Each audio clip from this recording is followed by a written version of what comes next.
नोंदवूया की मी आज देवाचं वचन लक्षपूर्वक ऐकणार आहे. हे देवाचं वचन हे ऐकून सोडून देणार नाही. हे देवाचं वचन माझ्या अंतःकरणामध्ये जपून ठेवत आहे. आणि म्हणून मी अशा झाडासारखा बनत जे पाण्याच्या प्रवाहाजवळ लावलेला आहे, जे सदैव हिरवागार राहतो, त्याचं फळ घ्यायचं तर सोडणार नाही आणि त्याचे पानं कधीच कोंबणार नाही. अशा झाडासारखा मी बनत आहे. जे काय हाती मी घेणार ते आशीर्वादित होईल. हालेलुया. धन्यवाद देते माझे स्वर्गीय बाबा. सर्व गौरव महिमा सन्मान प्रशंसा इथून पुढचा प्रत्येक क्षण तुझ्या हातात येशूच्या नावात मागतो. आमेन. हालेलुया. हालेलुया. खरोखर प्रियानो, परमेश्वराचं वचन सांगतं, जर आम्ही मध्यकृषी वर्तमान काढूया 28 अध्याय आणि आम्ही त्याच्यामध्ये 2 वचन वाचूया. मध्यकृषी वर्तमान 28 आणि आम्ही पाहतो प्रियानो, तेव्हा पहा मोठ्या भूमिकंप झाला, कारण प्रभूच्या दूताने स्वर्गातून उतरून येऊन ढोल एकीकडे लोटली आणि पृथ्वीवर तो बसला.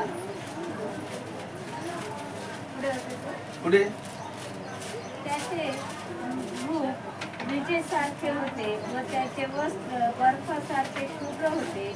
त्याच्या भयाने पहारेकरी थरथर कापले व मृत्यू प्राय झाले. देवदूताने त्या स्त्रियास म्हटले, तुम्ही भिवू नका. वधस्तंभावर ठेवले गेलेला येशू याचा शोध तुम्ही करिता हे मला ठाऊक आहे. तो तेथे नाही, कारण त्याने सांगितल्याप्रमाणे तो उठला आहे. या प्रभू निजला होता ते हे स्थळ पहा. हालेलुया. आणि जाऊन त्याच्या शिष्याला सांगा की तो मेलेल्यातून उठला. हालेलुया. आणि तो तुमच्या आधी गालीला जात आहे. तो तिथं तुम्हाला तुमच्या दिवशीच पडेल. पहा, मी तुम्हास हे सांगितले आहे. काय म्हणलेले त्यांनी? बायबल सांगतं, जर आम्ही प्रामुख्याने 5, 6 आणि 7 वचन वाचतो, इथं असं म्हटलेलं आहे, देवदूत त्यांना म्हणले है ना, त्या स्त्रियांना म्हटले, काय म्हटले की तुम्ही जाऊन नका. वधस्तंभावर ठेवलेल्या येशूचा शोध तुम्ही करत आहात हे मला ठाऊक आहे. तो येथे नाही, कारण त्याने सांगितल्याप्रमाणे तो उठला आहे. या प्रभू निजला होता ते स्थळ पहा. हालेलुया. बायबल सांगतं, तो बोला की बघा, तू तुमच्या आधी कुठे जाते? गालीला जाते. हा, हालेलुया. तो बोलला बघा, तो इथं नाही, कारण तो सांगितल्याप्रमाणे उठला आहे व तो निजला होती ती ही जागा पहा. आणि बायबल सांगतं, आणि लवकर जाऊन त्याच्या शिष्यांना सांगा की तो मेलेल्यातून उठला आहे. पहा, ते तुमच्या आधी गालीला जात आहे. तिथं ते तुमच्या दृष्टीस पडेल. हे मी तुम्हाला सांगितले आहे. कसं जा म्हणलं त्यो? कसं जा? लग्नाला जाताना किती वाजता जातो आम्ही? वाढदिवसाच्या पार्टीला किती वाजता जातो आम्ही? लोकांच्या मैत्रीला पण रडायला जातात तुम्ही. हालेलुया. इथं परमेश्वर जिवंत झाला आहे, याचा आनंद आम्हाला क्षणिक बी नाहीये. हालेलुया. जिथं देव उठलाय बघा, लोक जे खरे विश्वासणारे आहेत, जे खरे ख्रिस्त लोक आहेत, ज्यांना प्रभू बद्दल कनवळ आणि प्रीती आहे, भले पहाटे उठतात. हालेलुया. हातामध्ये दिवट्या घेतात आणि साऱ्या गावाला, नगराला जाऊन ते सांगतात, आमचा येशू उठला आहे, खरोखर उठला आहे, या आणि बघा चर्च मध्ये येऊन. हालेलुया. तो तुमच्या आधी गालीला गेलेला आहे. कुठे आलेला आहे? तो भवनात आलेला आहे. तो तुमची वाट बघत आहे, या आमचा प्रभू उठला आहे आणि पहा. आम्ही तर 10 वाजेपर्यंत झोपूनच होतो, कूलर मध्ये, एसी मध्ये. हा, खरे विश्वासणारे आहोत का आम्ही? सांगा, किती वाजता उठला? कारण प्रभू उठलेला आहे, तो आपल्यामध्ये बसलेला आहे. आणि किती जणांना तुम्ही घोषणा दिली की खरोखर माझा प्रभू उठलेला आहे? किती जणांना सांगितलं तुम्ही? पहिली बात आमच्याच लक्षात नाही आमचा प्रभू उठलेला. आम्हाला एवढंच माहितीये, हे बापा तू माझ्यासाठी क्रूसावर गेला. रक्त ओतलंस, सांडितोयस. सांडलं म्हणून नाही सांगितलं बायबल मध्ये. बायबल मध्ये दिलं त्यांनी रक्त दिलंय, वाहिलंय ते रक्त तुमच्यासाठी. त्यांनी वाहिलं, तुम्ही सांडितात. तेव्हा तिथे तुम्ही सांडिते. हालेलुया. म्हणून रोज प्रार्थनामध्ये होतो, हे बाबा तुझं रक्त आमच्या जीवनावर आम्ही कबूल करतो. जीव आत्मा शरीराला लावतो. हे रक्त लावणं हे कधीपासून नाही. हे कशाचं चिन्ह आहे, हे कशाचं दर्शक आहे. हालेलुया. बायबल सांगतं 400 वर्ष हे मिस्र देशामध्ये गुलाम होते. किती वर्ष? हालेलुया. आणि बायबल सांगतं त्या परमेश्वराला त्यांच्यावर दया आली, कनवाळा आला. हा, त्यांचं दुःख त्याला पावलं नाही. त्यांचे आपत्य मरत होते, म्हणजे त्यांची संतती मारल्या जात होती. हालेलुया. देव कनवाळा आणि मोशेला म्हणला, जा तू फारोगड, आता तू. मी माझ्या लेकरांचं रडणं, त्यांचं दुःख पाहिलेलं आहे. त्यांचा आक्रोश माझ्या कानावर आला आहे. आता मी गप राहायचो नाही.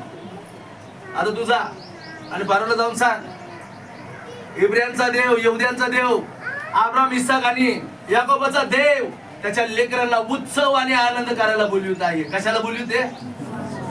देवाने तेव्हाच बोलवलं होतं, पण माणसाला दुःख करायची सवय लागलेली आहे. सगळं असून विलाप करायची सवय लागलेली आहे. शांती प्रीतीने आनंदाने जीवन चाललेलं ते माणूस म्हणतो माझं जसं तसंच चाललेलं आहे. हा, काय म्हणलं तर परमेश्वर कशाला बोलव त्यांना? त्यांना सांग आनंद उत्सव करायचा आहे. हालेलुया. पण माणसांना दुःखाची, हालेलुया, निराशाची, अपयशाची, गरिबीची, तीच फक्त त्यांना काय आहे? चांगली संगत आहे ना. आणि तेच खरं जीवन आहे. अशा जीवनाची ती आवड धरतात. पण देवाने जे आनंदाचं, हालेलुया, उत्साहाचं जीवन दिलंय ते त्यांना नकोय. हा, बायबल सांगतं परमेश्वर बोललं, बघ मी मिस्र देशामध्ये मरी पाठवणार आहे. काय म्हणलं होता? मिस्र देशामध्ये मी मरी पाठवते. हालेलुया. सर्व इस्रायलकरांनी आपल्या शेजाऱ्याच्या घराप्रमाणे, आपल्या घराप्रमाणे, कुटुंबाप्रमाणे प्रत्येकाने एक कोकरा घ्यायचा आहे. हा, 1 वर्षाचा कोकरा, सदोष निर्दोष कोकरा घ्यायचा आहे. हालेलुया. त्याला पडताळायचं आहे. हा, आणि त्या कोकऱ्याला वधायचंय. आणि त्या कोकऱ्याचं रक्त तुमच्या घराच्या चौकटीला, म्हणजे दोन्ही दारे बायांना आणि कपाळपट्टीला लावायचं आहे. हा, म्हणजे ज्या घरावर, त्या दारावर मी रक्त पाहीन, मी घात त्या नाश करणाऱ्याला त्याचं दार ओलांडून जाण्याची आज्ञा दिली. हालेलुया. निर्गम 12 मध्ये म्हटलेलं आहे. तुम्ही वाचा घरी गेल्याच्या नंतर. हा, बायबल सांगतं हा कोकरा तोच होता. बायबल सांगतं जो तेव्हा बी तुमच्या मध्यस्थी होता आणि आज बी आपल्या मध्यस्थी आहे.